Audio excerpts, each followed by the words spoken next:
Hey Internet, Sean here. Welcome back to another edition of After the Movie. Currently in my theater parking lot. I just got out of seeing Indiana Jones and the Dial of Destiny, the fifth and supposedly final entry in the Indiana Jones series. I mean, what else can you do with Harrison Ford except kind of wheel him out in a wheelchair at this point? But to be fair, Ford does, try at some points in this movie, but yeah, going into this thing, I didn't really have high expectations. I like the title, Dial of Destiny. It looked like a few kind of fun bits in the trailer, and I'm like, I've heard very mixed things about this thing. I've heard some people liked it, and others have absolutely hated it. So I just went in with low expectations, like, okay, let's see how this thing turns out. Let's see what Lucasfilm and all that does with another beloved, iconic character who is more upbeat, exciting, fun to watch. And they do exactly what you think they do with him. This is Han Solo. This is Luke Skywalker in The Last Jedi. This is Han Solo in the sequel trilogy. This is, in fact, in some ways, even worse in some instances, because Indiana Jones is some bitter, old, depressed old man who just hates things even when you first see him, like after the first 20 minutes, which actually is a fun kind of flashback sequence. This is the first one not directed by Steven Spielberg, and you can tell because this thing lacks any sense of fun to it outside the first 20 minutes, where I'm like, wow, that's a much more interesting Indiana Jones movie that I'd love to see. But instead, we're stuck with this thing. The action sequences are not very good. They're overly long. There's no sense of fun to it. And they do kind of take a crazy twist within the third act where they end up someplace like, oh, what are they going to do with this? Okay. So yeah, Indiana Jones, he's divorced, he's depressed. But don't worry, a British actress comes in and is going to kind of like get him back on his feet, if you will, in some instances. This is just Rey. They're literally just copy and paste what they do with Rey and Han Solo, although that was done a lot better than it was here. We have his goddaughter who's come in. They're after this thing called the Dial of Destiny. It's something designed by archaeologists that allows them to travel through time and potentially change the course of history, if you will. And his goddaughter is played by Phoebe Waller-Bridge, and she's not that great. She plays a character named Helena Shaw, and her character feels kind of all over the place. It feels like the script didn't really know what to do with her. Like at one instance she's this, then another instance she's that, and then she's this, then she's that, and then she's this, then she's that.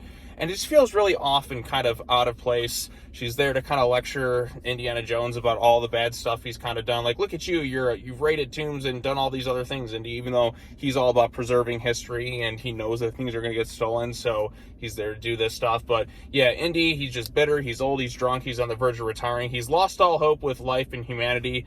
And I'm so sick of this. Why does every old person have to be turned into this anymore with literally every movie? I mean, yeah, I saw it in The Flash, but it was so minuscule in that movie with like Keaton. He kind of came back as like, all right, well, I'll come back and do stuff. Like, it was very easy to kind of get him to do stuff again. But this is just something I'm seeing with every classic hero that I grew up with. And like it's like everyone's getting humiliated in some capacity. There's no sense of fun with it. There's no badassery with Indiana Jones. The action sequences are so slow. Characters just kind of do stuff. Mads Mikkelsen's in here, who I don't understand how he kind of survived. There's like, because in the flashback scenes, like he's on a train. Like you ever see the movie Speed, where like Keanu Reeves and Dennis Hopper are fighting on top of the train, and something kind of happens to like one of their heads. Something like that happens with Mads Mikkelsen's character in this, and he somehow has no scars and is perfectly fine. He randomly pops up everywhere without any explanation. I know this movie went under a bunch of reshoots, and you can definitely tell the ending feels really tacked on, like they had no idea what they were doing to kind of end this thing, because they're like, oh crap, this is not doing good, so let's just kind of reshoot and reshuffle things around.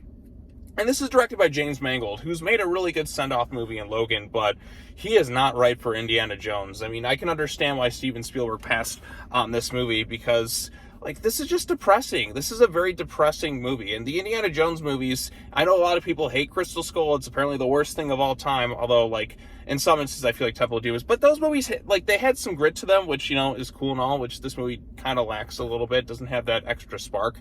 But there still was a sense of fun and entertainment and a bit of adventure. Yeah, Indy was older in Crystal Skull than he was in the other things like Last Crusade, but the movie knew how to have fun, and it could be entertaining. This thing is just an absolute slog to sit through at 3 hours long.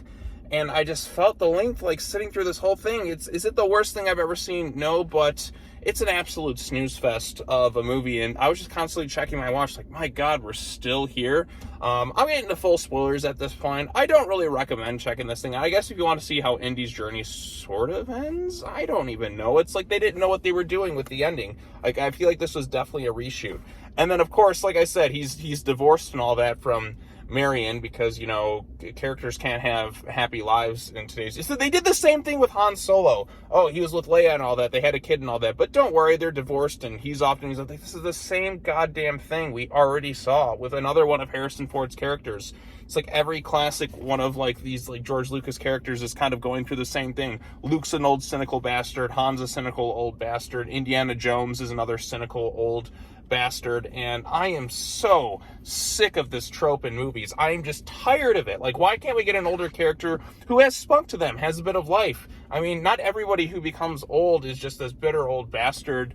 Indiana Jones was fun. It was escapism. This just made me feel miserable sitting through this thing. And it's like, this is Indiana Jones. It's the fun adventure serial. There's no real fun to be had with this thing. It's just misery. Misery, misery, misery. That's what you've chosen. And it's such a disappointment, because I know Crystal Skull wasn't perfect, but it had a better send-off than this. Like, he finally got married. He found out he had a kid. His son was going to put out the little hat right there, but Indy's like, and it seemed like he was going to be off, like, kind of happily ever after. Last Crusade was kind of the same way. This one, on the other hand, it just is like, yeah. I mean, Sala shows up. Like, they don't do anything with Sala. It's like he filmed his scenes in 2 days. Like, okay, one day here and then another day here. He's like, I miss adventure. I miss going on these things. Then bring Sala along. At least Jonathan Rhys-Davies is charismatic. They also bring in this kid character named Teddy, who, like, is just kind of a wannabe short round, if you will. Like, they should have brought back short rounds. I mean, the only time I ever see Harrison Ford happy anymore is when Ki Kwan is just there, kind of shows up to give him hugs. I almost kind of wish they would have, like, waited till after, what's that movie that just came out? Everything Everywhere All at Once, where he, like, won the Best Actor, and then made this movie, because I feel like he would have made a much, like, him and Indiana Jones together would have actually made the movie more entertaining, because, like I said, that's the only bit of joy you ever see on Harrison Ford and everything. He seemingly hates the world, everything in the world, except for that man. So, like, that's, like, genuine, like, warmth and, like, something good there. But this, no, I just don't get it. I mean, like, this is Indiana Jones. Where's the sense of fun? But the story is just kind of muddled, messy, doesn't necessarily know what to do. Like I said, Helena Shaw, her character's kind of all over the place. It's like, is she this? Is she that? Is she just doing it for money? Is she doing it for this? And that could be kind of fun in another movie, but, like, I mean, she's also a joking character at times, and her jokes just never land. It just didn't really work for me. The effects don't look very good. This is like a $300 million movie, and every action sequence looks like it's shot on, like, a poorly done green screen sequence. And yes, I just saw a movie, The Flash, which I liked, which had not so great CGI, but at least those sequences are a little bit more creative, and I had some cool Batman action sequences there. This one, on the other hand, it's like I didn't feel anything in any of these action sequences. Like I said, outside of maybe the train one at the beginning, even then, that's not the greatest thing I've seen. Like, the older Indiana Jones movies had some great practical effects, and you felt that. You felt the stakes in those sequences. Here, you just don't get it. I'm going to get into full spoilers at this point, because there are a few things I need to talk about that are just kind of really annoying. So full spoilers from this point onward. I don't really recommend the movie, but here we go. So, yes. So Indiana Jones, we come to find out, like, he broke it off with Marion, basically, because their son, Mutt William Shia LaBeouf, who's not in this movie. I know Shia LaBeouf has his issues in real life. That's why they didn't really bring him back. Went off enlisted and then just died. So, yeah, that's cool and all. You guys didn't like Shia LaBeouf, right? I didn't mind him so much in that movie. I get LaBeouf kind of goes through a lot of stuff and has done some not so great things. But you could have just recast it or done something a little bit different. You could have brought back Short Round or something. But yeah, he just sort of died. And then him and Marion broke it off because, well, reasons. And then they're sort of back together again and by the end of this movie or whatever. But yeah, then the ending kind of comes along. So they try to travel through this dial of destiny. And it's not even like they have to kind of fly through the air, if you will. And then they'll end up somewhere. It's kind of weird how it all works. It's kind of messy. This is also set during the launch of, like, you know, the space stuff and all that, like the moon landing and all that. So it's, like, set around that time to get into space. The Mads Mikkelsen's character, who's, of course, a Nazi and all that. Groot's doing his thing, and he wants to travel back in time, I guess, to kill Hitler, but then they end up back in, like, Archimedes' time at some point, and then Indy, despite, like, just getting shot in the shoulder, it's just like, I need to stay here and die. Why? The movie gives, like, no reason. Like, the last, like after Indiana Jones gets shot, he does nothing except kind of sit around for the ending of this thing, and he's looking there back during this, like, ancient wartime, like, Roman battle or whatever, and I'm like, okay, this is a bit different. This is kind of unique, if you will. Let's see what they kind of do with this thing. Nothing. They really didn't do anything. Like, all of a sudden, he's like, I deserve to just stay back here and die because I'm a miserable old man. Just leave me here to die. Just leave me here to... I'm like, why? Like, what? Is this really Indiana Jones? Like, he's also, like, written to not be, like, the smartest he's been in the past. He does there's a few glimpses of the old Indiana Jones, but this is just a bitter shell of his former self. Even Crystal Skull had more, to do with him than in this one. I can see why Spielberg passed on directing this thing, but yeah, like, Indy's just like, I just want to die. Okay, I'm going to stay in the past here. Like, why? Why do you want to stay in the past? Like, you just randomly pop up here and they meet Archimedes, which is just a crazy thing to think about, how they're going to change the course of history, and there doesn't seem to be any effects going forward unless it's already happened. I don't know, time travel is kind of weird. And then she just punches him and he ends up back in the present. Marion comes to see him again, and it just sort of abruptly ends. Maybe that was a reshoot or something, because it just feels kind of tacked on at the end of the movie, but this is the send-off for Indiana Jones. This is the best that they could do with, like, $300 million. There's, like, 5 writers on this movie I saw in the credits, and you can tell because it's, like, so disjointed, kind of all over the place, re-edited, reshot, redone, all these different things. The script wasn't ready. You should not have filmed this movie until the script was fully ready, which is the problem, because they just had so many different visions all over the place and all that. There's no fun to be had here. This is just a miserable sit from start to finish, outside of, like, the opening action sequence, but this movie's not going to do very well. I saw box office and it made like $130 million worldwide, not domestic. I think Crystal Skull did more of that in its opening weekend. But yeah, I mean, this is the best you can do for Indiana Jones. I'd rather watch Crystal Skull. I'd rather watch Temple. I'd rather watch any other Indiana Jones movie instead of this one. It really was a big, like, I mean, I didn't have any expectations for this thing, but it's a movie that, like, I was hoping it would win me over going into it, but the fact that it's just like at like nearly 3 hours long and they just kind of like, it's this much of a slog, it's kind of ridiculous. And then there's some other things like, I don't know if I just mentioned earlier, but there's the kid Teddy, who's kind of a wannabe short round. At one point, she asks Helena, or Phoebe Waller-Bridge's character, is just like, hey, Teddy, I need you to fly this plane. Even though I established that I know you've never flown a plane before. And then the kid's like, I've never flown a plane. It's like, well, you know that because she just said that. And then he somehow just hotwires this thing. Keep in mind, like, the guy who owns the plane is just taking a nap in the back of it while all this stuff's going on.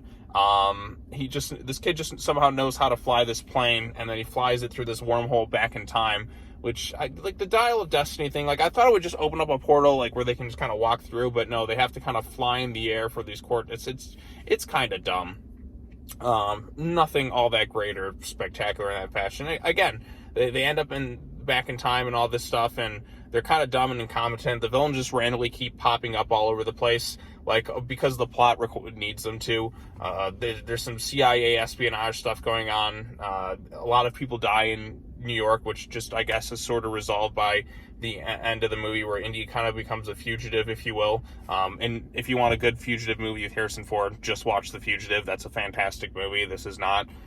It's been a while since I kind of left a movie just feeling like, you know what, I'm sick of this. I am so sick to death of all this stuff. In terms of, like, this movie, like, well, I didn't really pay much for it. Like, I had some Fandango rewards, and it's like a $6 matinee. So this, like, outside of the convenience fee when I paid online, this movie cost me, like, under $3 to go see it. Like, $1 for, like, every hour of the movie that I was sitting in that theater. But, yeah, I wasn't a big fan of this one. I don't really think it's worth checking out. This is just... It's just a rather underwhelming, unimpressive conclusion to one of cinema's most iconic characters. So, there you go. Not a huge fan of this one. Mads Mikkelsen is the villain. I love Mads Mikkelsen as an actor. Hannibal is one of my favorite TV shows of all time, but he's just kind of sort of okay. Then he has, oh yeah, that's right, I remember one other stupid thing. So he has this like big henchman guy, and like he's this big burly strong dude, and like the guy handcuffs himself to this kid, and then the kid just kind of handcuffs him to some thing, and then like that's just kind of how the guy dies. Like he gets drowned underwater. I'm like, that's the best you could do with this guy. And then Boyd Holbrook's in this movie too, because he was in Logan.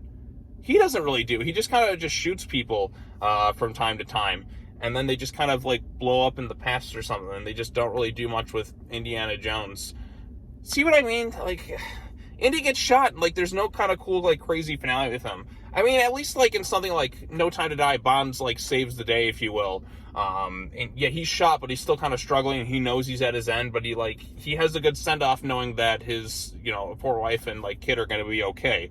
Or Logan, like he dies, but like it's an emotional finale, right? Although they're bringing him back again, which kind of takes away from it. I don't exactly know, but like I said, James Mangold directed Logan. That's a fantastic movie. That's a great send-off for Wolverine. This is, and again, oh my God, it's still the kind of bitter jaded, but Wolverine's lived a very long time, and like all his friends are like kind of gone at this point. He still keeps fighting to protect, and he finally just finds peace in his death. But again, it's just kind of the same thing we're seeing with all these characters. It's just bitter, cynical, old. Like, I want an older character who has some life in them. Give me Winston from The Mummy with Brendan Fraser. He was just like, he was kind of sitting there, he's kind of bored because he wanted to go on the adventures and all that. And when he kind of, and like, he still like was like kind of thrilled and excited because he was because he's like, oh, I should have gone away, down years ago because I'm just kind of sitting around doing nothing. But he wants that spark of adventure. But Indy here just doesn't care. Like, he just doesn't care about anything. Even the first time we see him, he's just walking around in his underwear like, you mangy old kids. I'm like, that doesn't feel like Indiana Jones. It's just a reminder of getting old and how much it sucks. When movies should be, like, at least the Indiana Jones movies for me should be fun escapism. This movie is not fun, and it's not great escapism. And I think that's the big crime that the thing commits. Crystal Skull and Temple of Doom, as kind of dumb as those movies are and the ridiculous stuff that happens in them, at least there's some fun escapism to be had with them. But this one, not so much. I can see why it's mixed to kind of negative responses from a lot of people, because this isn't the great Indiana Jones send-off that he deserved. And I guess it's still canon with the Indiana Jones Chronicles, because I remember Indy has like an old eye patch at some point in like the show or whatever, but who even knows? But yeah, I've rambled on long enough. Not a big fan of Dial of Destiny. It really wasn't that special. So there you go. If you've seen the movie, post your comments down below. Be sure to like this video, share it with your friends, subscribe to the channel for more content, the bell for notifications, all their fun stuff. Next after the movie is going to be Transformers, and I'm probably going to go see that either Monday night or Tuesday night if I get the chance to. And then all sorts of crazy comic book stuff is coming out, which I do got to get one other comic book review out today before Night Terror stuff takes up next week. So look forward to all that stuff. And as always, take care now. Bye-bye then, and I will see you all in the next video. Peace.